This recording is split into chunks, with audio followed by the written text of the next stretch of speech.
No próximo domingo nós teremos eleições presidenciais na Turquia. E a Turquia é um importante país na região do Oriente Médio / Europa, e o que acontece nesse país influencia diretamente a geopolítica dos países europeus e, sem dúvida, muito da geopolítica do Oriente Médio tem uma enorme influência da Turquia. Isso porque este país está entre dois mundos, a Europa e a Ásia, e sem dúvida é uma rota de passagem importante também envolvendo o Mar Negro, o Mar da Marmara e acesso, por fim, ao Mediterrâneo.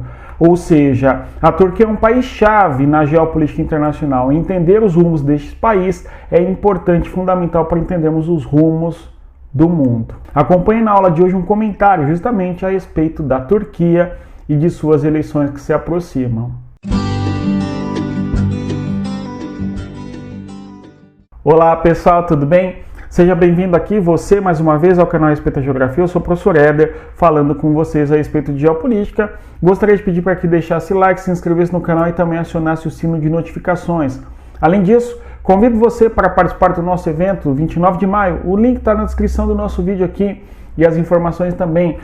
Geopolítica além das manchetes, onde nós iremos analisar quais os melhores caminhos quando se pretende entender a geopolítica mundial.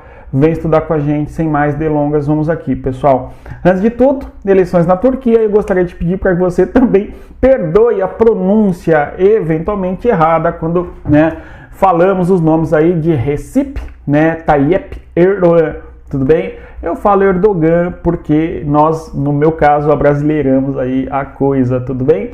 Então nós temos de um lado este presidente, ok? Vamos entender um pouco aqui as tendências, ok, da Turquia e dos seus eventuais futuros representantes, certo?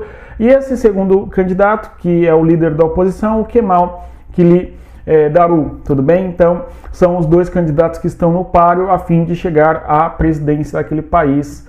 Vamos aqui observar, portanto, as tendências. E claro, esta foto belíssima aí da Turquia. O primeiro turno foi bastante acirrado, ali no dia 14 de maio de 2023, tudo bem? Nós tivemos que as pesquisas, olha que coisa interessante, as pesquisas indicavam uma vitória parcial de Kılıçdaroğlu no primeiro turno com 48% dos votos, ok? Enquanto que Erdogan teria uma menor expressividade segundo as pesquisas. Porém, vieram as eleições, chegou o resultado e o resultado foi justamente o contrário. Nós tivemos Erdogan à frente com 49% dos votos e o Kemal com menor quantidade de votos em relação às pesquisas, tudo bem? Nós tivemos então que Erdogan vai para o segundo turno com o Kemal Kılıçdaroğlu como favorito franco a ser reeleito mais uma vez a representante daquele país. Erdogan está no poder já há mais de 20 anos, ok?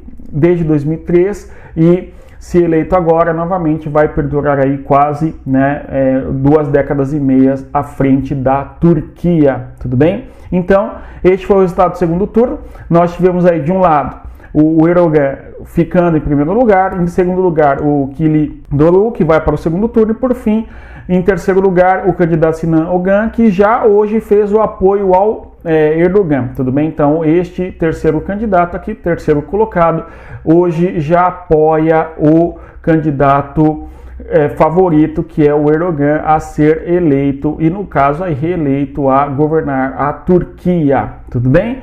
Vejamos.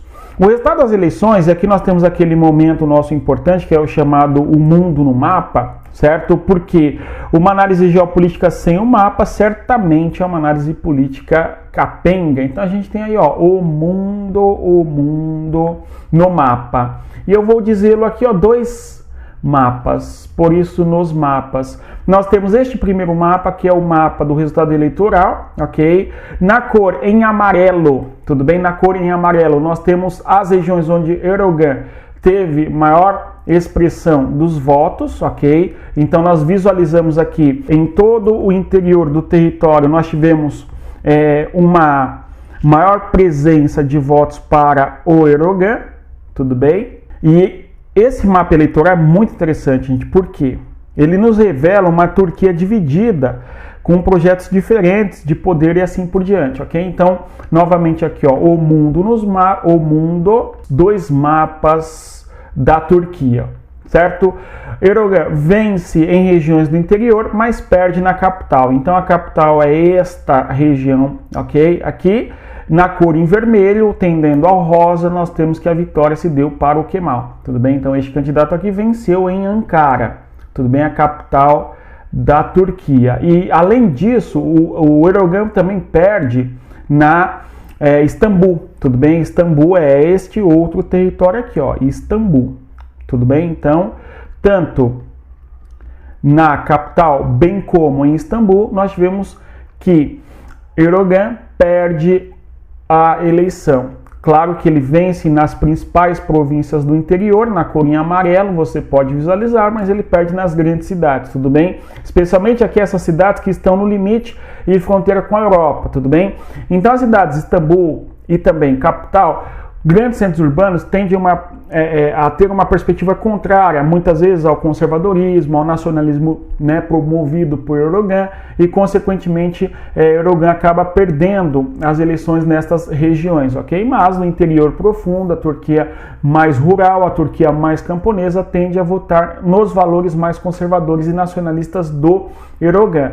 A gente vê esse cenário se repetindo nos Estados Unidos, quando você vê o voto entre Biden e Trump, por exemplo, ok? Nós vemos este cenário também acontecendo quando vemos as eleições do Brexit sair da União Europeia ou não por parte do Reino Unido, as regiões mais interioranas, mais camponesas, menos urbanizadas em alguma medida, tendem a ser mais conservadoras, mais nacionalistas. Tudo bem? Em alguma medida, esta leitura que a gente tem feito nas eleições internacionais, elas acabam se repetindo aqui na Turquia, ok? Agora, o Erdogan vai perder, né, também numa outra região importante da Turquia. Este segundo mapa aqui nos mostra a concentração populacional de curdos, ok? Então nós temos aqui os curdos. Vale lembrar que aqui nós temos a Síria, né? Se nós pensarmos aqui, ó, de um lado você tem a Turquia, ok? E de outro lado, não é para leste, você tem a Síria, por exemplo, Oriente Médio. Na porção oeste do país, nós temos lá a Europa, por exemplo, ok? Então você tem lá a Europa, então nós temos uma Turquia dividida, esse fato é importante. Enquanto o interior, ok, do território tem uma perspectiva mais condizente com as visões do Erdogan, nós temos as regiões do interior, as regiões de maior expressão urbana, bem como as regiões próximas à Europa ou Oriente Médio, tem uma visão já contrária à pretensão, ao modelo de país do Erdogan. Tudo bem? Então nós temos uma Turquia dividida. E esse segundo mapa aqui nos mostra a concentração de curdos no território da Turquia, ok? E esta região onde nós temos a maior parte da população curda, cuja origem em boa medida é de sírios, nesta região há uma perda por parte do Erdogan no que se refere à eleição, ok? É bem provável que o mapa do próximo domingo do segundo turno nos traga novamente esse cenário, onde o Erdogan perderia, sim, nas regiões de maior concentração de refugiados sírios, muitos, inclusive, curdos, ok? Que não estão em acordo e nem apoiariam os projetos de poder do Erdogan, até porque durante o governo Erdogan houve uma pressão muito forte contrária ao nacionalismo curdo, inclusive, ok? Então aí o resultado eleitoral do primeiro turno e aqui a questão dos curdos, ok? Então o mundo no mapa, trazendo uma análise mais profunda possível aí da eleição na Turquia, ok? E vamos observar por que esse mapa se dá dessa maneira. Observemos as visões diferentes. De um lado aqui, a perspectiva de Erdogan. Nacionalista, não é? Ou seja, a fim de elevar a importância da Turquia, a fim de elevar os valores da Turquia adiante, ok? Uma perspectiva nacionalista, certo? Agora, outra coisa importante, Erdogan não tem uma pretensão com a União Europeia. A Turquia é um país que faz pedido oficial lá na década de 80 para ingressar na União Europeia, nem existia União Europeia ainda, era um mercado comum europeu, ok? Mas a Turquia não cumpre requisitos importantes para ser país membro da União Europeia. Vai se discutir muito, não, a Turquia não é um país na Europa e tal. Não é isso apenas, até porque territorialmente a Turquia está sim na Europa. Vamos falar, 3% apenas, mas está, não está? Tudo bem? Então nós temos que uma parte do território turco está oficialmente dentro do continente da Europa. Okay? Então o argumento geográfico de que não, a posição da Turquia fora da Europa não permitiria com que este país pertencesse à União Europeia. Não é isso. O que nós temos é os requisitos para a adesão à União Europeia. Nós temos um vídeo falando sobre este vídeo aqui no nosso canal, ok? A respeito aí dos requisitos para se entrar na União Europeia, perfeito? E no caso, os requisitos para entrar na União Europeia são os tais requisitos, né, os critérios de Copenhague. Então, os critérios de Copenhague envolvem a democracia liberal, em boa medida, a economia de mercado, ok? E a justiça deve estar em acordo com a justiça da União Europeia, tudo bem? São fatores com os quais o Erdogan não está em acordo. O Erdogan não está interessado que os seus valores jurídicos, digamos assim, que a sua justiça esteja em conformidade com as leis e com a justiça europeia. Isso é um ponto importante, ok? Em relação à democracia, Erdogan é acusado por opositores de perseguição, é acusado de controlar inclusive o país através do judiciário, ok? Em 2016, Erdogan sofreu uma tentativa de golpe que teria sido frustrada, pelo menos a narrativa oficial, e desde então o Erdogan tem pressionado muito fortemente a oposição, inclusive muitos juízes foram presos ali a mando de Erdogan naquele contexto, ok? Muito bem, então o Erdogan não tem uma pretensão de voltar a discutir a Turquia dentro da União Europeia. Então você tem uma Turquia apartada dos valores da União Europeia, etc. e tal, exceto as grandes cidades, onde a população mais jovem, geralmente em grandes espaços urbanos, tendem a ver ou a entender que, pera lá, seria melhor a Turquia na União Europeia. Mas o Erdogan, a Turquia profunda do interior que vota em Erdogan, não tem essa visão, ok? Muito bem. Além do mais, nós temos um problema gigantesco que se refere aos refugiados sírios dentro da Turquia, ok? Nós temos que o Erdogan discute repatriação dos sírios, tudo bem? Inclusive em Ankara, onde nós temos Erdogan perdendo ali para o Kemal, né? Vamos dizê-lo assim mais fácil, nós temos que Erdogan não vence ali e uma região onde há uma grande presença síria. E certamente a presença síria e a influência que o sírio dentro da Turquia exerce faz com que o partido de oposição, ok, que tem o apoio da Síria, dos sírios, melhor dizendo, em alguma medida, acabe negando votar no Erdogan, por exemplo. Tudo bem?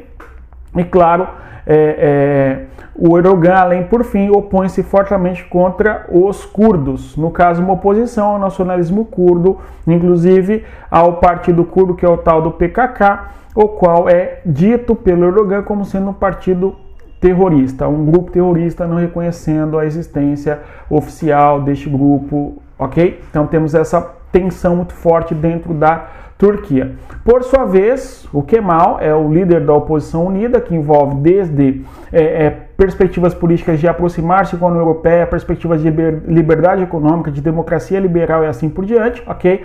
O Kemal acaba sendo o líder desta oposição, certo? Ele apela menos ao nacionalismo, tudo bem? E quer retomar projeto para ingressar na União Europeia, algo que mudaria em alguma medida na Turquia, tudo bem? Há também um problema, ele discute realocar sírios em 2 anos, ok?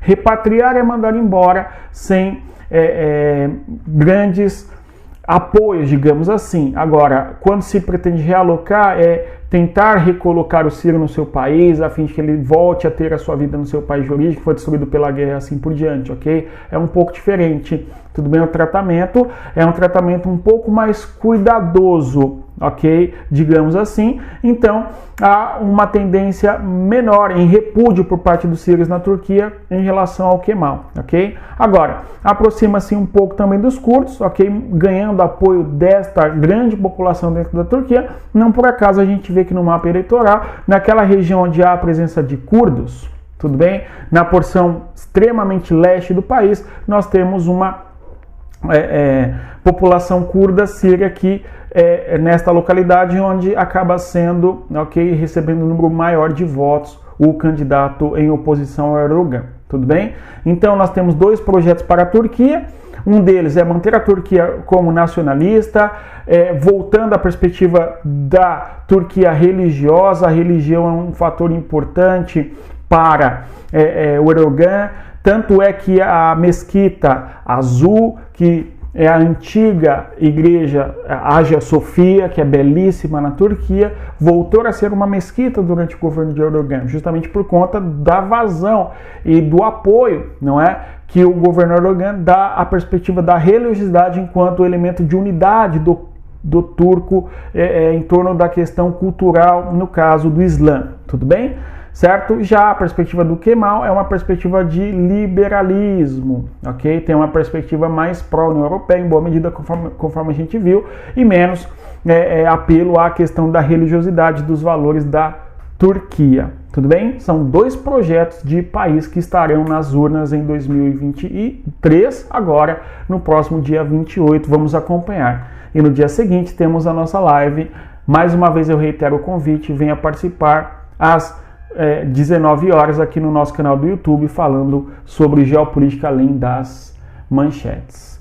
No mais é isso, não se esqueçam, respeitem a geografia, bons estudos e até mais. Tchau, pessoal!